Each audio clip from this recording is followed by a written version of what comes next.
8th PGI-GI Emergency Postgraduate Program. This program is intended for all the postgraduates who are coming from all over the country. There are 250 postgraduates who are coming. That means these people have finished their MBBS, MD and are going to become super specialists in gastroenterology. So they are undergoing training all over India. So since PGI is an important postgraduate institute of the country, our focus is to not only train our own postgraduates but to train all the postgraduates in the country. इसका ये 8वां अध्याय है और ये हर वर्ष की जाती है, जिसमें पहले तो 100 के आसपास, अब करीबन 250 के आसपास GM DNP ट्रेनिंग्स पूरे भारत से यहाँ पर आते हैं। और जैसा कि मैडम ने भी बोला है कि PGI की स्थापना का जो प्रमुख उद्देश्य था वो यही था कि पूरे भारतवर्ष में जो सुपर स्पेशलिस्ट हैं वो पहुँचे और उनकी एजुकेशन का कार्य यहाँ से चल सके। और उसी तरफ एक पहल है जो हम अपने 8वें अध्याय में, इसमें जैसे अगर मुख्य बातें कहें तो जो भी पेट या लिवर की बीमारी से संबंधित जो भी इमरजेंसीज हैं उनमें भी एक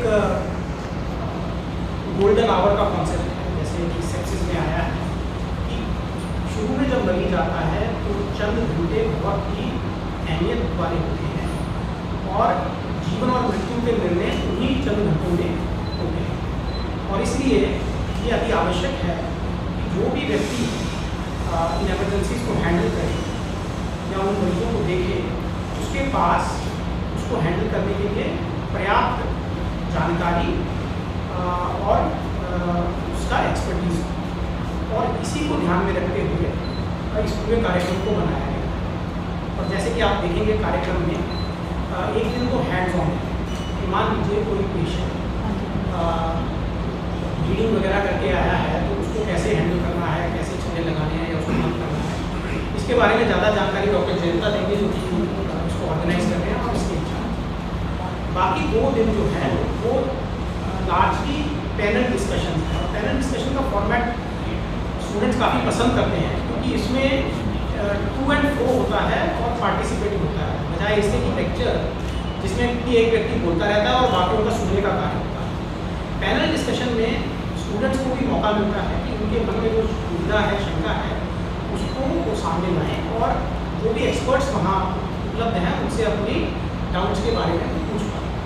इसके अतिरिक्त इसमें प्रश्न उत्तर का सिलसिला चलता है, जिससे कि हम रेसिडेंट से भी सवाल करते हैं और वो भी बता पाते हैं कि उनको क्या आता है और कहाँ अभी और जानने की आवश्यकता है। तो अगर हम मुख्य टॉपिक्स की बात करें तो गैस्ट्रोइंटेस्टाइनल ब्लीडिंग, जैसे अल्सर की ब्लीडिंग हो गई या लिवर की बीमारी के कारण जो नसें सूज जाती हैं वो फट जाएँ तो उसके कारण जो ब्लीडिंग होती है।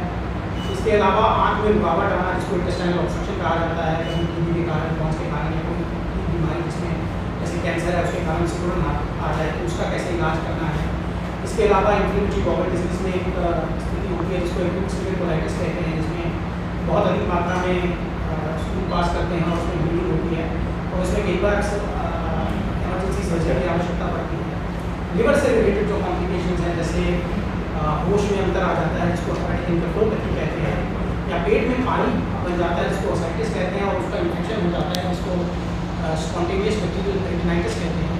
इन सब का कैसे इलाज करना है, क्योंकि ये सब में जीवन की हानि होने का चांस रहता है।